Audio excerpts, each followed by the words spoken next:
we are going to take a look at some people that are in need of advice. And as always, we've got some listeners who wrote in with their questions. And then we've got one person who, rather than asking me for advice, made the mistake of going to Reddit instead. And so we will help that person out as well. All right, this is from Anonymous. It says, hello, Mr. Walsh. I was hoping you could help me with a problem I'm having. I've been with my girlfriend for 4 years now. I plan on proposing to her this year. I know. I should have already done it by now. I'm a bad, sweet baby. Anyway, we've recently begun to argue quite frequently about what to watch on TV when we watch together. She likes to watch reruns of Friends and Seinfeld or early 2000s rom-coms. Not that there's anything wrong with that. No, of course not. I like to watch good stuff like Vikings and King of the Hill. I'm so depressed I can't even blink. With some generally awesome movies thrown in from time to time. She usually uses her magic woman powers of guilt to sway me into watching whatever absolute garbage she wants to watch. She thinks I'm having bowel issues because I'm always going to the bathroom, but I'm really just sitting on the toilet waiting for her episode of Grey's Anatomy to end. Based. Will I ever win this war? Is there a way to balance this issue? My flawless taste in entertainment is being polluted by stuff like 90 Day Fiancé and Big Brother. Side note, she's also Jewish and refuses to watch Mel Gibson movies with me. I get it, but come on.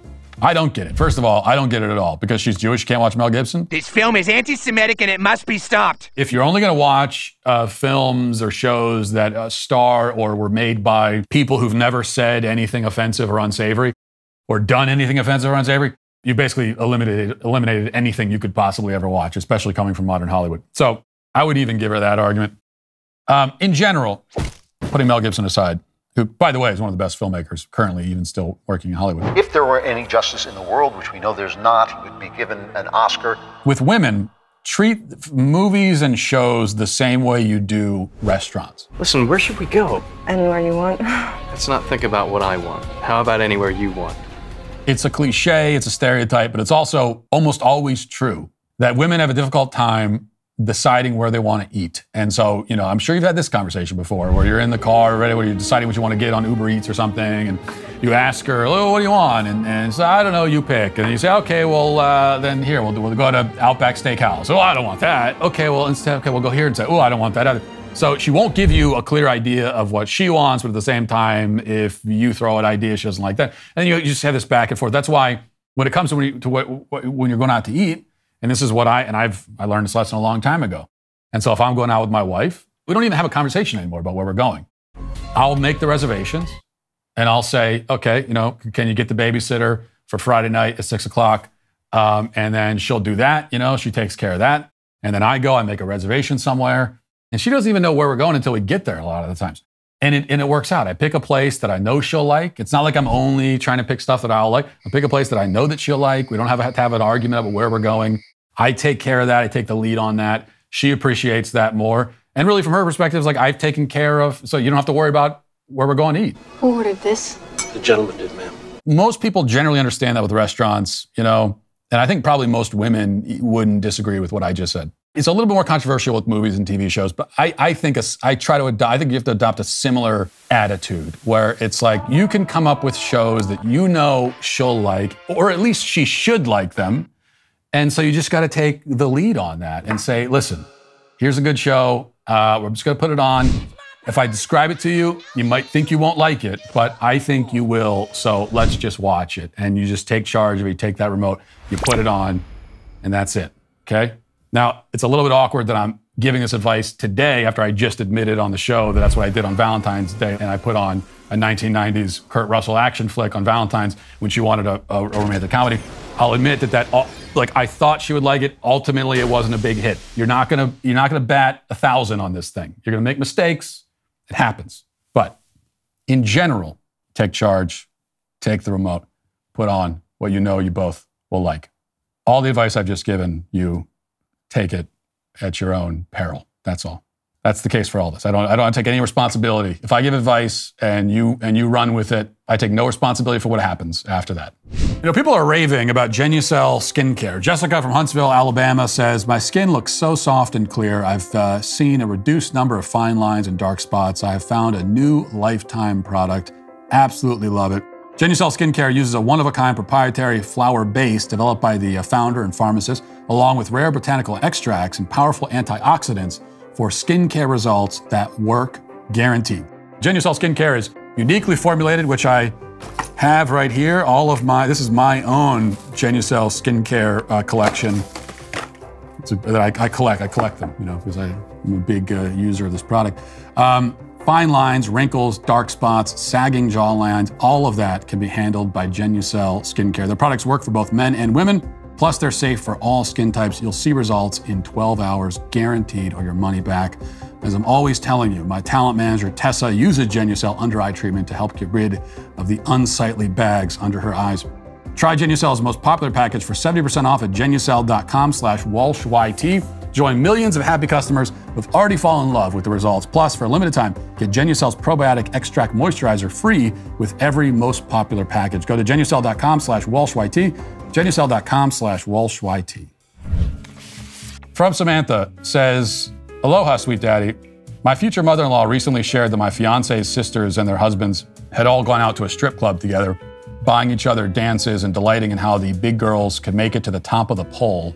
From her perspective, this was a wonderful, normal bonding experience. I was too aghast to respond, and after she left, I asked my boyfriend what he thought about it. He simply said he would never want to go to a strip club with his family because it would be awkward. While this was an encouraging response, I haven't been able to let it go. I don't mean to add to your problems. I don't know how encouraging that response is, actually. I would never want to go to a strip club with my family because it would be awkward. Now, correct, that is, I can't imagine anything more awkward than that, and you shouldn't want to go to a strip club with your family. More encouraging response is, I don't want to go to a strip club at all. Maybe that's a conversation you want to have with him. Although I've always known his family was more lewd and promiscuous than mine, the new level of debasement, debauchery, and dysfunction the strip club snafu reveals makes me extremely uncomfortable. I'm now even more concerned about future outings with these people, and I certainly wouldn't want to rear our future children around this sort of immorality and insanity. My boyfriend is extremely kind and isn't the type of person to criticize his family. Is there a way to broach this topic without directly criticizing his sisters, their marriages, and their morality? Am I making a mountain out of a molehill? No, you're not making a mountain out of a molehill at all. I mean, this is disgusting. Disgusting! First of all, in general, going to a strip club in general, it's like dirty, grimy, disgusting places where you've got these drug-addled women who are up on the pole and everything. You shouldn't even really have any desire to go to a place. Like, just sitting around with other creepy weirdos watching this. It's disgusting in general. To go with your family or go with your spouse, I mean, just levels of disgust. It's like you take something that's already gross and just add levels of grossness on top of it. And so you're not at all wrong for seeing it that way. And it does reveal something about his family. Doesn't mean you hold it against your fiance. He wasn't the one who was there. And it sounds like he objects as well, but it's good information for you to know. Can you broach this topic with him without directly criticizing his sisters and their marriages? No, you can't. Any attempt to broach it without being direct about it, I think is not going to get you the result that you want. I mean, you have to address this head on, especially with him. Doesn't mean you're berating him about it or taking it out on him. Certainly you don't want to do that. It sounds like you're not doing that, but just be direct. Like, this is wrong. It's gross. It reveals something about these people that I'm very uncomfortable with. When we have kids, this is something I'm going to take into account. I wouldn't leave my kids with these people, given that their value system is so wildly separated from your own. And so I think that's something that you want to tell him and just be upfront about. And based on what you've told me, it sounds like he wouldn't even necessarily disagree. This is from Matthew, says, I'm an 18-year-old from South Australia. About 6 to 7 months ago, I started talking to this girl, call her Eliza, from Minnesota, who I followed on Instagram because she always posts epic-based things to her story, a lot of which concerned you. We've been talking ever since, and it's been really fantastic. I've never met anyone who not only has such similar views and values to me, but with whom I can relate so deeply and thoroughly. I'm certain that she is the perfect match for me. To this end, I've decided that I'm willing to, at some point, when appropriate, move to Minnesota and do all that I can to be with her. Fortunately for me, she has a boyfriend right now, but I've spotted some misalignments in their beliefs and hence problems for their future. She's also said herself that I would be better for her, but she pictures it like those tragic books where the main character doesn't get to marry the right guy. I'm 100% ready to wait for this girl, and I've actually already turned down several offers from other girls in South Australia. I've been told by people, including my mother most recently last night, that I shouldn't put all my eggs in one basket. I responded that she's telling me to settle, with which she disagreed. Is waiting the right move? Am I wasting my time? Is everyone who is saying long distance doesn't work right? I know it doesn't, but I haven't had a break in conversation with this girl in 7 months. What do I do? Wait, get over there and try to win her over, give up? I'm in a difficult spot. Thank you, Papa. You're a bloody legend. Love your work, mate. Papa's sweet daddy, Walsh, is fine. I'm going to give you the bad news then, unfortunately. Matthew, great name. And that is that the issue is not that it's long distance. Let me say that to begin with. Long distance relationships can be fine, they can work. And in the modern age, when you can be in contact with someone, and even Australia to Minnesota is quite a long flight, but you can get on a plane and fly and be there.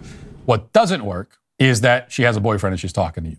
And that she's been talking to you, for 6-7 months, and she's had a boyfriend the whole time. And she's even saying to you, and we can't even let her off the hook here by saying, well, maybe she doesn't realize, she's what this is. She doesn't realize you have feelings for her. Sounds like you both have had frank conversations and she's told you, oh, it's one of those books where you're the right guy, but I'm with this guy and I can't.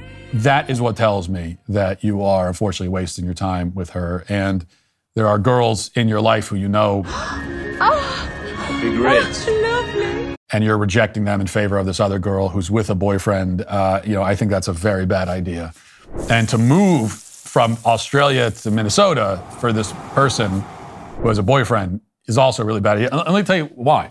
It's not that you're wasting your time waiting. More than likely, in fact, not more than likely, guaranteed this girl will eventually break up with this guy that she's with. I know that based on her behavior. It's not going to last. Okay, so I don't mean to encourage you by saying that, but she will break up with him. But she has revealed something about her character. It is so bad. So maybe her political values line up with you. Maybe her ideological values line up with you. She's a fan of mine, which is great. Okay, that's a big plus in her corner there. That's one for the win column. But even so, the fact that she's with someone and yet she's talking to you, which is betraying the person that she's with. It's dishonest to that guy, and she's also stringing you along at the same time. Oh, this is like a romance novel. No, it's not. It's real life. And what she's doing, she's playing games with you and stringing you along, and she's lying to the guy that she's with. And I can guarantee you, even if she leaves that guy eventually and she decides that she wants to be with you, how do you know she's not going to do the same damn thing to you? In fact, you can be pretty sure that she will. And